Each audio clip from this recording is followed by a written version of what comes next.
tardes, ¿cómo están todos ustedes? Tarde sí, todavía. Les quiero presentar nuestro nuevo programa que se llama ¿Qué más?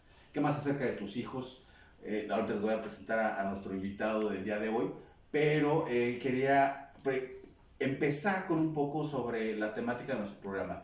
Nuestro programa va a ser sobre todo lo que tenga que ver con los pequeños, no necesariamente pequeños, adolescentes y demás, sino quiero darles un punto de vista diferente, quiero invitar a muchos especialistas, a muchas áreas que puedan aportar a la familia. Espero les guste, espero les entretenga. Recuerden que hay que compartir, recuerden que hay que darle like, recuerden que tienen que suscribirse. Recuerden que compartan, hagan que nuestro programa sea todo un éxito. Y bueno, les voy a presentar a mi queridísimo amigo, el doctor Ricardo Jaén Barba, médico general con especialidad en salud pública. ¿Cómo estás, Ricardo? Muy bien, muchas gracias. Qué bueno que viniste, qué bueno que te prestaste para este show. Vamos a invitar a muchas personalidades dentro de tu área, por ejemplo. Quiero pensar que vamos a invitar a nuestra amiga Erika, que es nefróloga. La estoy comprometiendo desde ahorita. Espero que nos haga el favor de venir para que nos platique sobre todo esto que estamos viviendo, y más porque quiero pensar que en riñón no es sencillo, no es algo tan simple, y más en los niños. Entonces, qué bueno que viniste, me encanta. Quiero empezar con algo que nos está pasando ahorita. Es los contagios que estamos viviendo. Básicamente, creo que ahorita se viene una nueva oleada de niños, de adolescentes infectados por COVID. Y por otro lado, también tenemos un problema muy fuerte que sería el regreso a clases. No sé si regresemos o no. No sé si sea un sistema híbrido, no sé si sea obligatorio. Eso no nos compete a nosotros. Lo que sí creo que nos compete, lo que sí quisiera que nos compartieras, Ricardo, es sobre esta nueva etapa, este nuevo sistema que vamos a pasar. Las familias, creo, van a padecerlo. Si de por sí lo estamos sobrellevando en ese sentido, creo que los niños ya no están aprendiendo de la misma forma, o les es complicado todo en línea, realmente ya no están saliendo, ya no tienen una vida social como antes lo llevaban. Hoy día, ¿qué está pasando con los niños? ¿Tú crees que, o tú que tienes esta experiencia de salud pública, están saliendo más infectados los pequeñitos o adolescentes? Esto es, hoy día te están llegando, por ejemplo, en tu trabajo, ¿están habiendo más casos? Sí, fíjate que sí, se han presentado más casos en esta tercera oleada, como le llaman. Sí se ha presentado un número mayor de pacientes que solicitan la prueba en mi centro de trabajo, y entre ellos pues también niños y adolescentes. Obviamente al existir una mayor demanda de estas pruebas, pues el número de positivos es mayor. Y bueno, por una parte se entiende que este grupo de población pues es el que no ha recibido todavía vacuna. Entonces, por una parte tienen esa protección, esa falta de protección aún de la vacuna, y bueno, es una de las explicaciones por las cuales se incrementa el número tanto de solicitudes, de pruebas, y el número de casos positivos, que sí que se incrementan incluso con los niños. Yo he visto en mi centro de trabajo niños pequeños, niños de 2 años, 3 años, que los papás los llevan a realizarse la prueba a veces por sintomatología, y a veces por el contacto con algún familiar o algún conocido que resultó positivo para COVID. Oye, hablando de que los papás ahora están un poco más preocupados, es decir, si mi hijo presenta algún síntoma de gripe o algún síntoma de temperatura alta, que puede ser una gripe normal, pero hoy día con lo que estamos viviendo de pandemia, tú como médico, ¿crees que es fundamental realizar una prueba inmediata? O a lo que voy es esto. Normalmente antes nuestros hijos se enfermaban de gripe y sabías, perfecto, es una gripe común, nos esperamos un par de días, si esto empieza a agravar, llevábamos al médico a nuestro hijo. Hoy día, en esta etapa, es fundamental llevarlo de primera instancia y de primera instancia hacerle la prueba de forma automática. Hay situaciones que se tienen que asociar cuestiones epidemiológicas, por ejemplo, contacto con algún, como te decía, algún familiar, algún conocido que tiene resultado positivo, es un enfermo de COVID. Esa es una parte de la asociación epidemiológica que se tiene que realizar. Si bien es cierto que están aumentando los casos, pues no todas las gripas o no todo lo que se parece a una gripa es COVID.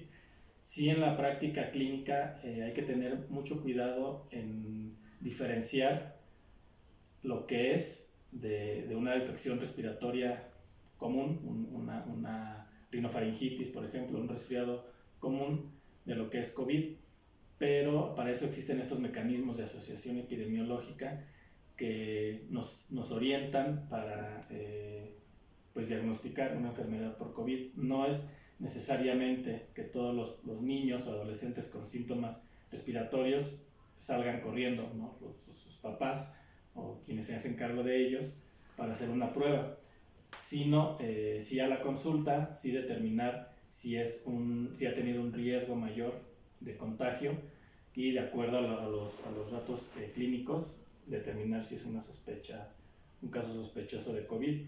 Y algo que pasa, por ejemplo, con los niños muy pequeños, normalmente no nos manifiestan, no nos dicen tengo dolor de cabeza o tengo congestión nasal o me duele la garganta, pero la irritabilidad, se les ve muy irritables, ese es un dato que nos pudiera orientar. Niños que están llorando todo el tiempo, que no es fácil que se pues consuelen de la manera habitual. Entonces eso es algo que nos orienta, ¿no? Esa irritabilidad en los niños. Y bueno, pues todo esto va cambiando día con día, ¿no? Se han encontrado a veces, muchas veces pacientes sin síntomas, pero sabemos que existe el riesgo de contagiar. Entonces sí es necesario acudir a la consulta. No todos los casos son para prueba, pero sí para acudir a la consulta, hacer un buen interrogatorio, una buena asociación epidemiológica y de acuerdo también a la exploración, lo que nos puede orientar para determinar si es un paciente con esta enfermedad o no. Bueno, por un lado, qué descanso, qué alivio, ¿no? Es que yo creo que, ¿sabes qué? Yo creo que toda la gente a veces caímos en un pánico, a veces nos asusta, a veces vemos tantas noticias, a veces estornudó el amigo, estornudó el vecino y de repente dices, mi hijo, ¿no? Y quieres sobreprotegerlo, quieres meterlo en una burbuja, pero yo creo que no es tan alarmante. O sea, creo que sí es preocupante por lógica, sí hay que tomar las medidas adecuadas, pero creo que tampoco hay que espantarse, ¿no? O eso es lo que trato de entender, Doc. Y creo que, bueno, muchos papás, yo creo que van a estar de acuerdo que a veces nos preocupa esa parte, ¿no? Ahora, viene la parte de regreso a clases. Sabemos que el uso del cubrebocas es indispensable. Sabemos que el lavado de higiene de manos es indispensable. Pero aquí pasa algo. Bueno, yo voy a la calle y me doy cuenta que está de moda el cubrebocas de figuritas, está de moda el cubrebocas de superhéroe, y creo que a veces nos preocupamos por la apariencia, más no por la eficacia. Es decir, que sí sea un cubrebocas, un KN95, que en vez de que tengan un cubrebocas de moda. Esa es una. Los cubrebocas de moda, desde mi punto de vista, no funcionan. No sé qué digas al respecto, Doc. Y dos, bueno, ahorita pasamos al segundo tema, que es la higiene de manos, que creo que es fundamental, pero ¿cómo ves este regreso a clases? ¿Cómo consideras qué tan factible, que quede claro, no quiero que ni el doctor ni yo estamos tratando de hacer que sí vayan o no, esa es decisión de cada papá o de cada mamá. al final de la historia es como una opinión con una personalidad, con una especialidad o con un área, en este caso médica, que nos puede ayudar más que el común. ¿Cómo ves este regreso a clases, Doc? Pues si me dijeras en este momento, así como se presenta la situación actual, creo que está complicado. Hace algunas semanas, meses, se planteó este regreso ya de algunos alumnos en algunos niveles educativos y empezó a presentarse casos en alguna escuela, luego en otra, se sabía de algunos casos y se decidió, limitar de nuevo la asistencia a las escuelas. Entonces, en este momento, así como se encuentra la situación, me parece complicado. Hablando de estas medidas de protección, lo que me mencionas de cubrebocas y de todo esto de higiene de manos y la distancia entre alumnos, en este caso hablando de la asistencia a las escuelas, creo que tendría que ser algo muy bien trabajado, muy bien pensado, y obviamente cuando las condiciones sean, pues si no óptimas, sabemos que en estas situaciones de pandemia algo óptimo está complicado, pero sí que las situaciones de riesgo sean menores, que se pueda disminuir el riesgo. Obviamente el número de casos tiene que ser menor, y sí estar conscientes de que si en algún momento existe un repunte, pues de nuevo se tendría que limitar, ¿no?, la asistencia, a pesar de las medidas que se puedan tomar para mitigar esta transmisión. Como dices, el uso de cubrebocas es algo que ya se ha venido manejando, que se tiene que realizar. Pero no el de moda. Y no necesariamente los cubrebocas de tela o esos cubrebocas de moda. Hay estudios bien específicos en cuanto a la eficacia de los materiales con los que se realizan, con los que se elaboran estos cubrebocas, y mencionados, por ejemplo, los KN95, ¿no?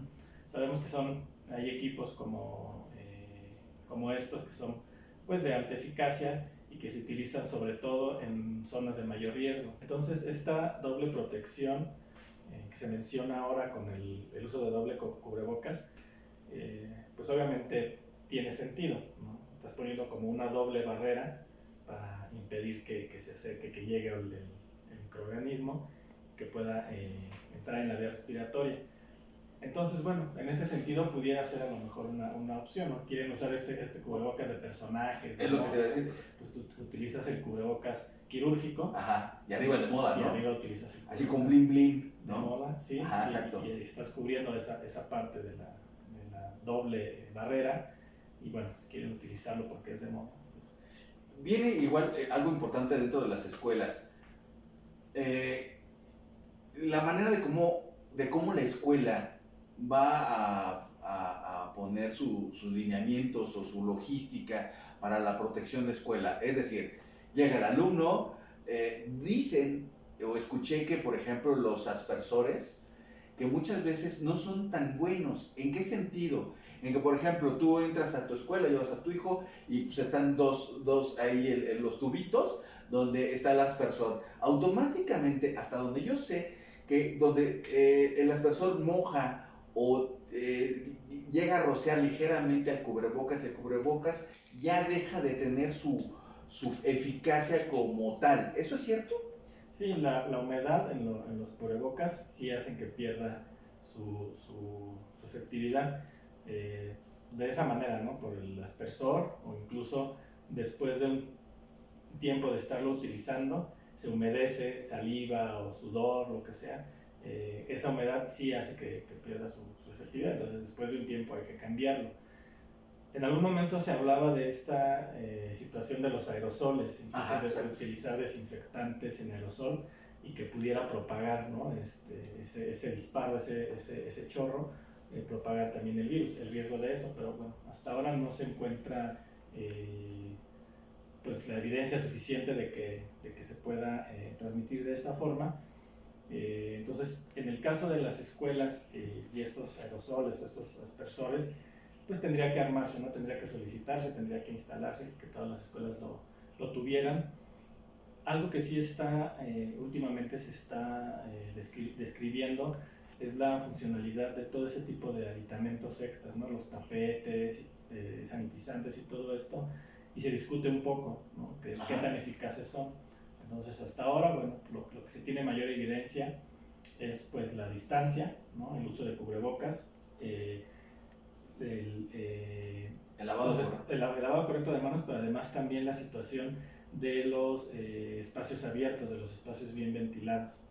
Es algo que se está manejando mucho ahora. De hecho, algo que revisé recientemente, el mes anterior, una actualización una publicación de la CDC, habla de esta situación de los espacios abiertos y bien ventilados. Entonces, eso es algo de lo que se tendría que echar mano pensando en el regreso a clases.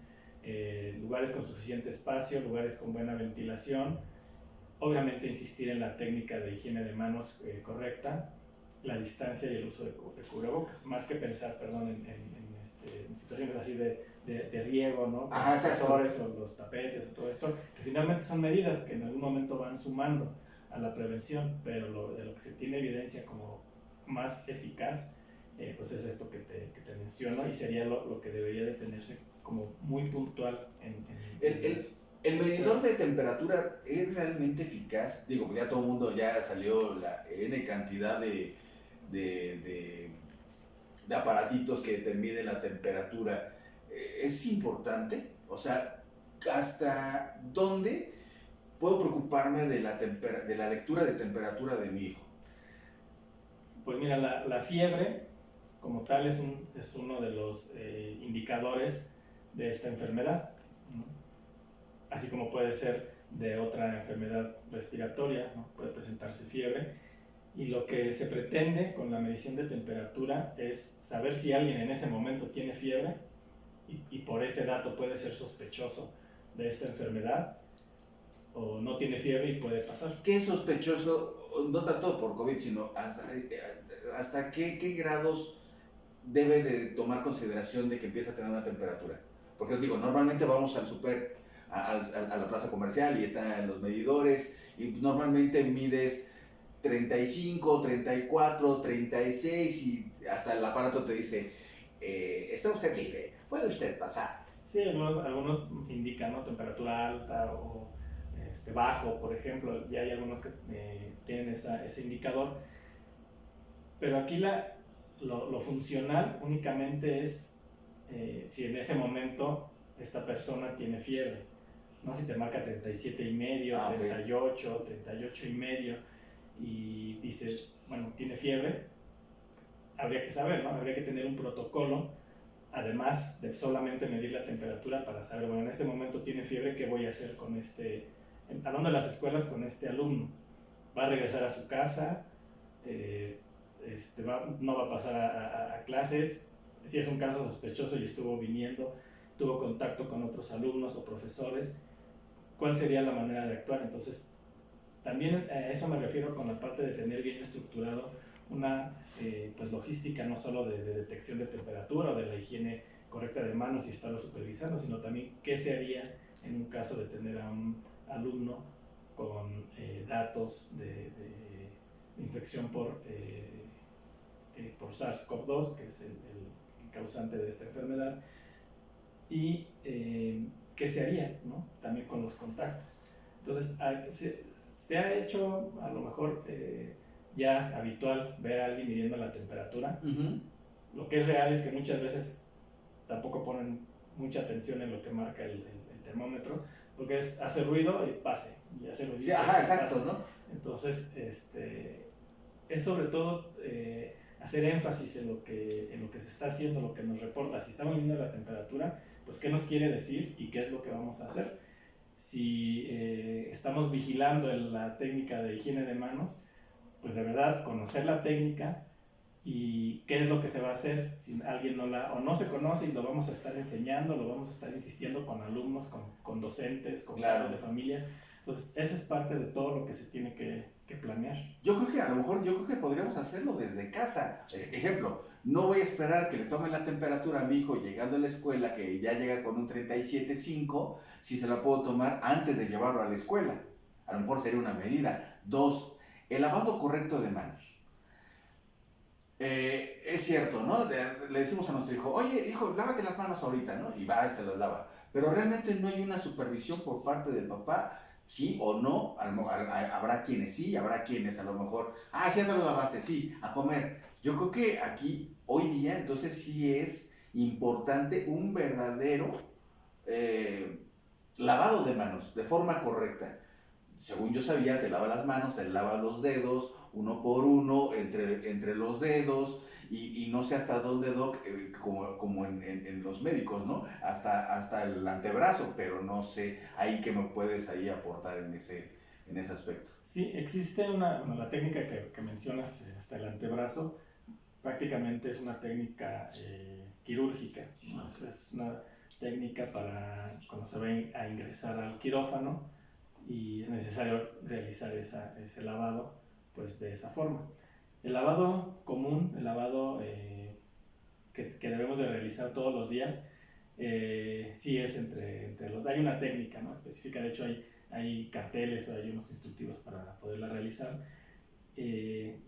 Existen los carteles o los instructivos para lavado, la higiene de manos con gel y con jabón. Son dos, básicamente en cuanto a los pasos, no cambia, sino al tiempo, ¿no? O sea, ¿con gel antibacterial el lavado de manos? Ajá, la higiene de manos con gel antibacterial. Existe la técnica, es básicamente la misma. Okay. Lo que cambia es el tiempo, el gel se evapora pues más rápido que cuando nos lavamos las manos con agua y jabón, entonces disminuye el número de segundos para lavarse las manos, para realizar la higiene de manos con alcohol. Pensando en nuestros hijos, a ver, fue a la escuela, antes de ir a la escuela, o sea, por lógica, pues va limpio, va bañado, va aseado, el pequeño, y llega a la escuela, entra al salón y, no sé, ¿cuánto tiempo podríamos pensar en estarse lavando las manos? Pues mira, pensando en esta situación de los salones de clases, también deben de estar limpios, deben de estar... Sí, teóricamente. Sí, entonces debería ser que todas las superficies estén limpias, y el contacto en general con las superficies limpias no nos generaría una situación de higiene de manos, a lo mejor cada media hora o cada hora, no con tanta frecuencia. Sabemos que si vamos a tomar alimentos, al ir al sanitario, incluso para colocarse o acomodar el cubrebocas, es recomendable realizar higiene de manos y también no tocar la parte.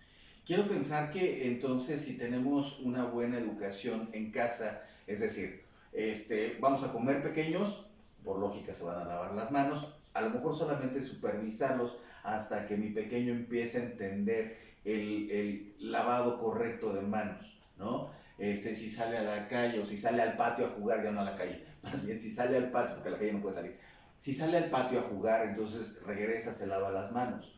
Entonces, es igual entonces en el área de las aulas de la escuela.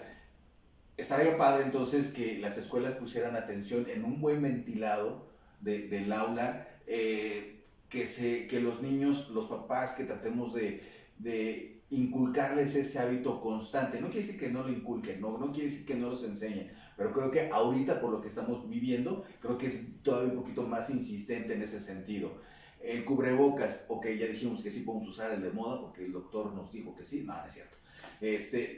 A lo mejor el quirúrgico, que se me hace muy, muy práctico, y a lo mejor te pones uno de moda, ¿no? Digo, porque al final de la historia, pues hasta uno que ya está medio grandecito, pues traer uno de moda, pues también se ve uno con bling bling, ¿no? Y tener el flow. Entonces creo que sí estaría padrísimo respetar esas reglas. Y aparte, porque al final de la historia somos el ejemplo que los niños, nuestros hijos, nos empiezan a seguir. Pero si yo me compro uno de super moda y pues lógico mi hijo va a querer que sí, pero si el cubrebocas no me va a funcionar, pues de nada sirve que mi hijo también lo use si no tiene, si no tiene una efectividad correcta. Si no me lavo las manos antes de los alimentos, al ir al baño, pues por lógica mi hijo pues, tampoco lo va a hacer, ¿no? Ejemplo también, si yo utilizo el cubrebocas y a lo mejor no sé si te ha tocado, vas en la calle, hay una parte chistosa que normalmente veo. Se traen el cubrebocas y entonces normalmente se están tocando constantemente el cubrebocas o están en superficies o saludan o tocan X cosa y luego se empiezan a coger el cubrebocas. Y creo que ahí es donde está lo peligroso, donde ya te puedes llevar a la cara el bicho, ¿no? O, no, bueno, yo sí uso lentes también, solamente para verme más intelectual, pero, lo que es intelectual, pero normalmente tienes a hacer eso, ¿no? O sea, traes los lentes y estás tocándote, y creo que ahí también es factor de riesgo. Si no le enseñamos a los pequeños esos detalles tan importantes, pues por lógica los vamos a exponer más, ¿no? Sí, todo es parte de lo que podamos ir enseñando, como dices, desde casa. Y después se hace una costumbre, después es un hábito. No solamente es usar cubrebocas, es usarlo correctamente. Y eso implica, pues no nada más, como te decía, ponérselo de los elásticos, ¿no? No manipularlo, no estarlo bajando, no estarlo subiendo, se contamina. Exacto, sería la palabra correcta, se contamina. Sí, no solamente es lavarse las manos, es hacerlo correctamente. Entonces, pues eso implica sí enseñarlos, sí supervisar de alguna manera que se realicen estas actividades correctamente, tanto en la escuela como en la casa. Y no solamente es abrir la puerta para ventilar, es tener una ventilación adecuada. No solamente es separar las bancas para que puedan estar en el aula, ¿no? Lo que implica esta distancia, lo que llaman sana distancia, ¿no? El abrazo, el saludo. Es algo complicado, por ejemplo, con los niños, porque quien está con ellos la mayor parte del tiempo en la escuela pues son los profesores. Entonces ellos son los que también deben de tener una capacitación adecuada en todos estos aspectos y poderla transmitir, poder también revisar que se lleve a cabo, ¿no? Entonces es un poco de todo, ¿no? Es parte de los padres, de quienes se hacen cargo a veces quienes se hacen cargo son los abuelitos, claro, los tíos, entonces más complicado. Sí, entonces es parte esa situación en la casa, de los cuidadores, de los responsables de los niños, pero también en la escuela, ¿no? Quiero pensar, perdón que te interrumpa, quiero pensar que ya a mi edad se olvidan las cosas. Y si no ataco luego, se me va el avión. Entonces sí, adelante. Pasa algo, es que dijimos sobre los niños que sí, normalmente somos el ejemplo de ellos, ¿no? Pero pasa el adolescente. Ahí es otro punto importante. Normalmente veo al adolescente, se lo quita y lo guarda en la mochila, en la bolsa. ¿Ya perdió su efectividad ese cubrebocas? Ejemplo, traigo el quirúrgico. Lo tomo de los listones y lo pongo, me lo coloco. Pero normalmente luego dices, ya llegué a casa y ya agarras el cubrebocas, lo guardas y te lo metes en la chamarra. Prácticamente ya se contaminó. O sea, realmente de nada sirve. O sea, tendrías que utilizar uno nuevo, pero si es el de tela tendrías que lavarlo. De lo contrario, su efectividad ya valió. Sí, se contamina, o sea, como dices, se mete en la chamarra o en la mochila y se contamina, a lo mejor no de coronavirus, no necesariamente porque no esté el coronavirus esperando que entre el cubrebocas en la bolsa de la chamarra y ya se contaminó de coronavirus, pero puede haber algún otro microorganismo que lo contamine también. Y finalmente lo va a volver a utilizar y pues va a ir cercano a la boca, a la nariz, incluso a la piel y puede generar alguna infección de otro tipo. Entonces, lo ideal es que el cubrebocas permanezca en su lugar todo el tiempo, que no se esté manipulando. Si es necesario tomar algún alimento, se puede retirar. En alguna recomendación leí que retirarlo de un lado, tomar un alimento y regresarlo.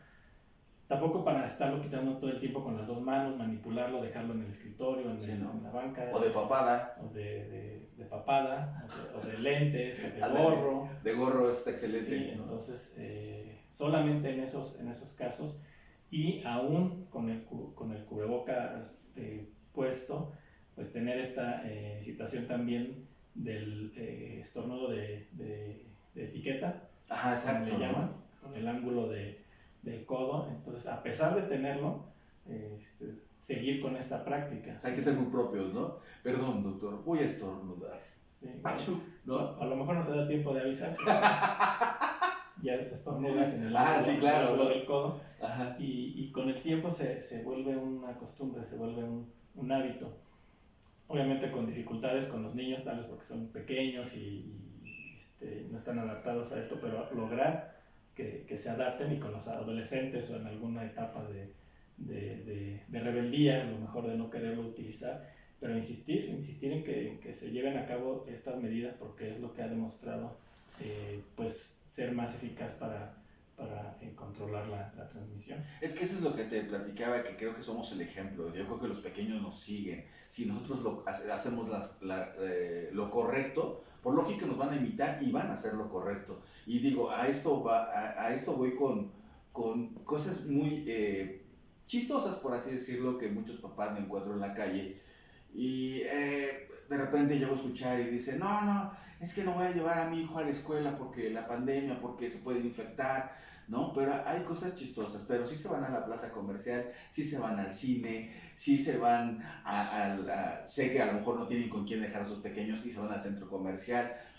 Quiero pensar por lógica que es un poco a veces incoherente, no sé hasta dónde, no me quisiera atrever a culpar a nadie ni juzgarlos, pero se me hace un poco extraño, es decir, voy al centro comercial, me llevo a mi hijo porque no tengo con quién dejarlo, pues lógico, es un foco de infección.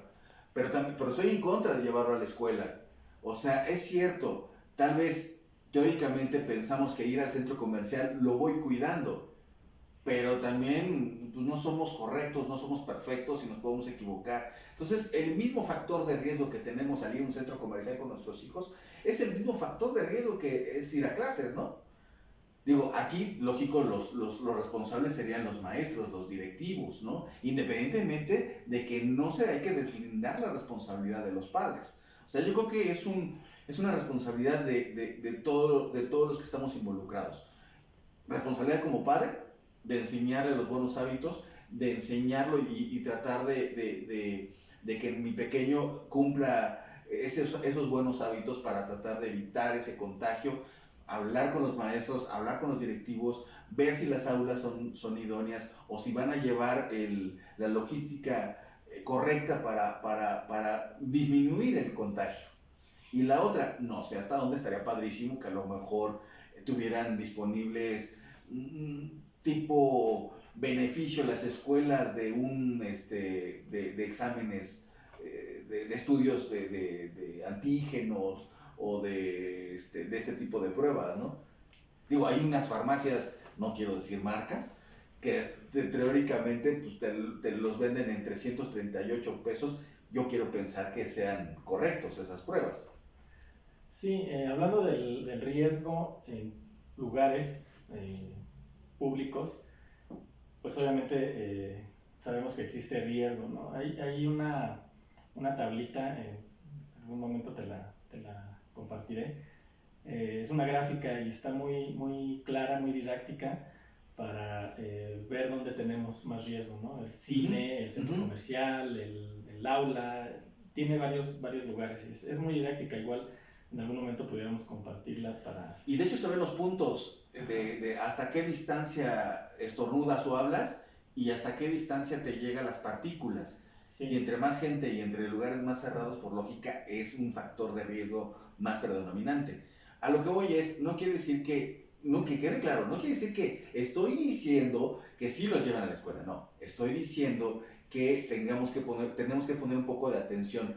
Un factor de riesgo ir a un centro comercial o ir a un cine o ir por una hamburguesa, hasta cierto punto sería un factor de riesgo. La diferencia es que acá están responsables los maestros y acá teóricamente yo. pero pues estamos expuestos. Sí, en cualquier situación de exposición hay riesgo. Tiene que ver el tiempo, incluso, ¿no? El tiempo de permanencia en un lugar. No es lo mismo, por ejemplo, ir de compras, ¿no? Cuánto tiempo estás en un lugar o de tienda en tienda, o el tiempo de permanencia en el aula. Entonces son situaciones que se tienen que evaluar, ¿no? Sí, cualquier actividad puede implicar algún riesgo en mayor o menor medida, pero de eso se trata, ¿no? La situación de tener una planeación donde intervengan todos los agentes, como tú mencionas, ¿no? Padres, maestros, directivos, tener esa planeación que sí sea efectiva, que sí mitigue de alguna manera la transmisión y que reduzca el riesgo, ¿no? Sí, a lo mejor es un riesgo porque pues ya no está en la casa los niños, adolescentes y se tienen que trasladar, a lo mejor el transporte público implica otro riesgo. Sí, un chavo de secundaria, un chavo de prepa, ¿no? Sí, a lo mejor universitario, es más. Ya estando en la escuela, los espacios, el patio, vigilar la distancia, el uso de cubrebocas, todo esto que ya platicamos, que de alguna manera tiene que ser observado para que pues, sea efectivo, ¿no? Porque pues sí, pueden existir todas las medidas, pero si no se llevan a cabo o se llevan a cabo de manera errónea, pues no nos reducen el riesgo, y de eso se trata, ¿no? De reducir el riesgo. Yo creo que entonces sería padre que las escuelas, por ejemplo, si llegan a tener un contagio, automáticamente dar aviso a todos los padres de familia, ¿no? Sí, en general, en la escuela o en el trabajo o incluso en la familia, ajá, lo más adecuado es avisar. ¿Sabes qué? Soy positivo o tengo un familiar positivo y estuve en contacto con quienes, ¿no? Hacer como esta búsqueda de los contactos para poder avisar. Siempre estar pendientes ante esa situación, y si se presenta algún síntoma, si hay necesidad de la consulta médica, yo insisto, siempre es necesaria, ¿no? Aunque sea una gripa, aunque sea un dolor de cabeza y lo tomamos a la ligera, siempre es necesario la valoración médica, obviamente en estos casos para determinar si se trata de esta enfermedad o de alguna otra, que a fin de cuentas sí hay que tratarla. ¿Crees que es válido, por así decirlo? Bueno, yo creo que sí, por lógica. Por ejemplo, enriquecerlos a los chavitos con vitamina C, por ejemplo, limón, naranja, todo este tipo de alimentos que te aportan vitamina C para reforzar tu sistema. Pues en general, los multivitamínicos que nos ayudan no solo para infecciones respiratorias, ¿no? Para otras tantas situaciones. Y hablando específicamente de vitamina C, siempre se menciona, ¿no? En la temporada invernal, por ejemplo, ¿no? Hay un número mayor de infecciones respiratorias, y esto, bueno, lo que nos hace es fortalecer el tejido, ¿no? de las vías respiratorias ante alguna infección. De alguna manera, pues esa es la función, ¿no? Que ese tejido respiratorio sea más fuerte, pero no como una medida, así como tal, una medida de prevención ante COVID, pues no es porque me tomo las vitaminas, las pastillitas, sí, ya la hice, ¿no? Y ya no generar esa como falsa confianza, ¿no? De que estoy con vitaminas y no me pasa nada. Pues no, están las otras tantas medidas que ya mencionamos, y esta solamente es como un refuerzo, pero te digo, en sentido en general, claro, de la vía respiratoria para alguna infección, sí, respiratoria, pero de manera general. Hay otro punto importante, chistoso, porque digo, me pasa o nos ha pasado. Normalmente cuando estás enfermo de gripe, por así decirlo, pues vas al médico, te da tu medicamento, te da tu receta, te da tu periodo de toma de medicamentos, y es por un cierto periodo.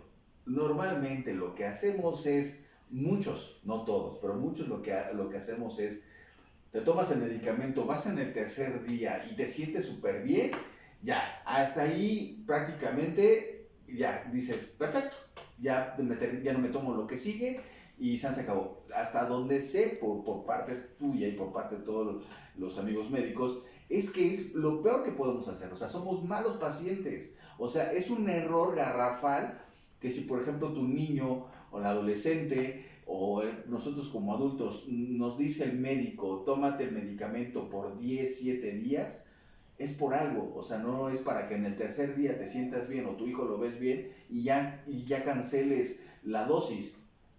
Sí, se generan muchas resistencias. Hablando de antibióticos, por ejemplo, suspender, no llevar tratamientos adecuados o tomar antibióticos indiscriminadamente, muchas veces cuando no son necesarios, va creando resistencia. Los microorganismos son resistentes Okay. a estos antibióticos. Entonces, pues la siguiente vez que si tenemos una infección bacteriana que amerita el uso de antibiótico y no funciona, seguramente ese microorganismo es resistente y entonces escalamos a un antibiótico mayor, más potente, porque estamos creando esas resistencias. Entonces sí, es algo muy común que en unos cuantos días, es que son como las dos caras de la moneda. Tenemos el tratamiento, no lo utilizamos de manera correcta, como está indicado, y la otra es, nos automedicamos. Ya no tenemos la receta, pero tenemos esto guardado que nos funcionó alguna vez y lo volvemos a utilizar. Y no por el tiempo, o a lo mejor no es necesario, a lo mejor no es el medicamento indicado en esa ocasión y no lo utilizamos. Y si fuera indicado, no lo utilizamos por el tiempo correcto. Entonces, por todas estas situaciones de mala práctica en el uso de los antibióticos, sí se van generando en los microorganismos resistencias y después es complicado ya situaciones más graves, no situaciones hospitalarias, el encontrar a veces un antibiótico cuando hay muchas resistencias. Digo, por eso te lo comentaba, porque sí, creo que más hoy día, con esta pandemia, creo que es más, o sea, todavía tenemos que ponerle más atención de que si el médico nos dice, te lo tomas por 7 días, por 10 días, pues bueno, entonces hay que hacer caso, ¿no? Y pues, más pues, por la salud de nuestros niños, ¿no? Y eso no quiere decir que no, que por ser adulto ya estamos salvados por la campana, no, jamás en la vida. Pero creo que sí es un error, no sé ustedes, pero es un error que muchas ocasiones hacemos constantes. Como ya sabes cuál es el procedimiento que tienes, pues ahí tengo un poco de paracetamol, ahí tengo un antiviral, tengo un poquito de gripe, y a lo mejor creo que eso también es riesgoso porque no sabes hasta dónde puede ser COVID y tú crees que es una gripe ligera y ¡zas! ¿No? Se va hasta el otro lado y entonces se vuelve complicado, ¿no? Porque creo hasta ahorita, hasta la fecha, no hay un medicamento como tal que aniquile al coronavirus, ¿no? Porque es viral, bacteriano o algo así por el estilo. O sea, no es así como, pues me tomo un Teraflu y duermo a gusto y mañana amanezco como si nada, ¿no? Sí, no, así sucede, bueno, así ha sucedido. Sí existen infecciones virales, como es este caso, las ocasionadas por un virus, bacterianas, micóticas, que son por hongos, ¿no? Parasitarias, existen diferentes microorganismos y cada uno, bueno, pues se trata de manera distinta. Si no existe un antiviral hasta ahora o un tratamiento pues que pudiéramos decir es definitivo para el coronavirus, pero hay ensayos, hay estudios, hay ya algunas publicaciones que refieren el uso sí o no de lo que se ha mencionado hasta ahora, ¿no? En estos estudios, acitromicina, por ejemplo, es un antibiótico, este es un medicamento contra bacterias. ¿Y por qué lo utilizan en contra de una infección viral? Ajá, exacto. ¿No? Entonces ahí, bueno, tiene otros mecanismos de acción, otros mecanismos que ya han sido estudiados, que ya han sido descritos y que nos explican por qué funciona, no necesariamente en contra del virus, como dices, aniquilarlo el virus, ¿no? Pero ayuda. En otras situaciones que tienen que ver no necesariamente con el virus, pero contribuye a la mejoría de los pacientes. En algún momento se utilizó ivermectina, por ejemplo. Ahorita ya lo último que nos dicen es que no debería de utilizarse, que no tiene evidencia, que no es un medicamento que debe utilizarse en COVID. Algunos esteroides, ¿no? ayudan a lo mejor con inflamación, situaciones así. Entonces, sí, no existe un medicamento todavía que pueda ser efectivo y que sea ya el tratamiento ideal.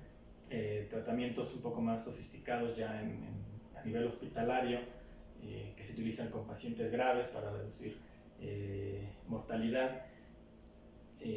Pero bueno, son todavía medicamentos que están en estudio, que no se concluye todavía el beneficio para todos los pacientes, porque sabemos que ha funcionado en algunos y en otros no.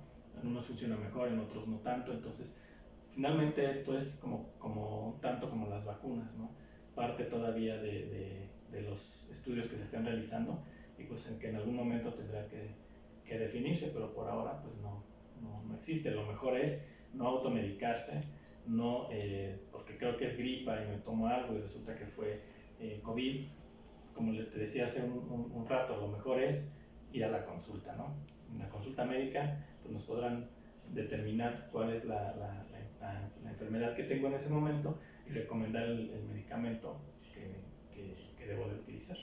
Exacto, pues bueno, ya sabe, ¿no? Prácticamente tengo algunos síntomas, tengo que ir con mi consulta médica. Si el médico nos dice, ¿sabes qué? Pues bueno, haz una prueba porque es recomendable, pues hacérnoslas. Segundo, no automedicarnos. Tercero, el uso de cubrebocas, la sana distancia, el lavado correcto de manos.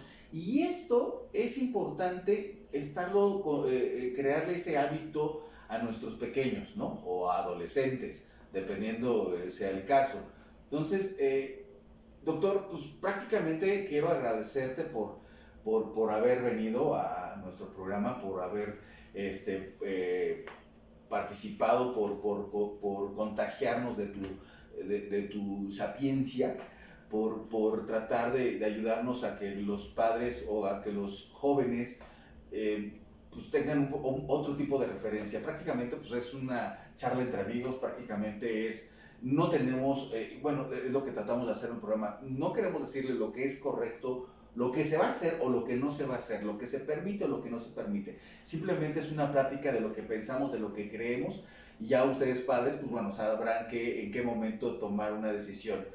Simplemente es un punto de vista muy personal. Queremos invitarlos a que se suscriban al canal, no lo olviden, a darnos un montón de likes, a darnos todas sus dudas, tratar de que si tienen alguna duda o alguna punto de que se quiere que trate el programa, compártanosla, con gusto lo vamos a hacer. Vuelvo a insistir, voy a tratar de llamar a pediatras, tanatólogos, nutriólogos, no sé, N cantidad de personalidades que le pueden aportar a nuestros chavitos, ¿no? Entonces, prácticamente, gracias, Doc, te agradezco, te abrazaba, no te puedo abrazar. Así es. Pero me dio mucho gusto, espero contar contigo la próxima vez que te eche un telefonazo y el teléfono rojo como el murciélago y te diga, huye, bueno, no huyas, corre conmigo para volver a hacer otra entrevista.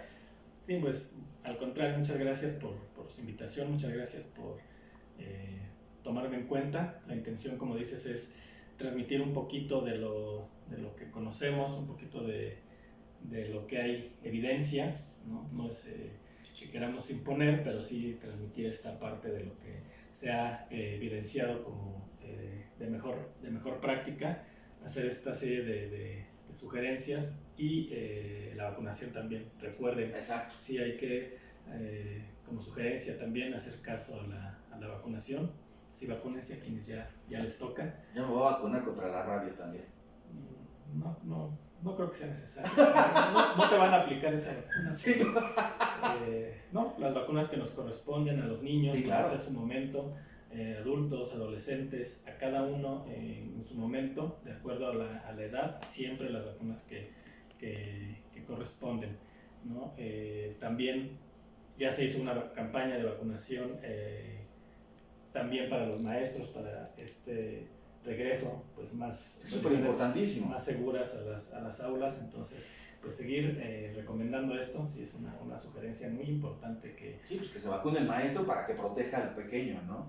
Y bueno, cuando les toca a los pequeños pequeños que se Cuando vacunen. existe evidencia de vacunación, de vacunas seguras para niños, para menores de 18 años, estos adolescentes, pues también, cuando sea su momento, que se vacunen y seguir haciendo caso a estas recomendaciones. Sí, exacto. Pues muchas gracias. Básicamente también queremos agradecer a nuestro patrocinador oficial, Quido Creativa, sobre diseño, publicidad, páginas de internet, impresión y fotografía de producto. Estamos para servirles, vamos a dejar nuestras redes sociales, nuestro número telefónico y prácticamente. Recuerden, la paternidad no es perfecta, pero puedes convertirte en una mejor versión. Gracias, hasta la próxima. Abrazos. Hasta luego, gracias.